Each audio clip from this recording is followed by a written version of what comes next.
आप लोग देख सकते हैं हम लोग कितना दिक्कत हर का महादेव सामना करते हुए भगवान जी के दर्शन के लिए जा रहे हैं।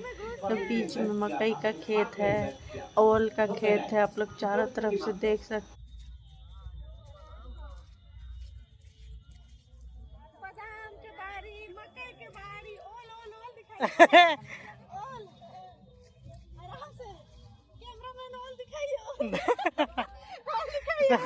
अभी पूरा बाकी है वहां तक जाने के लिए, ठीक है ऊपर।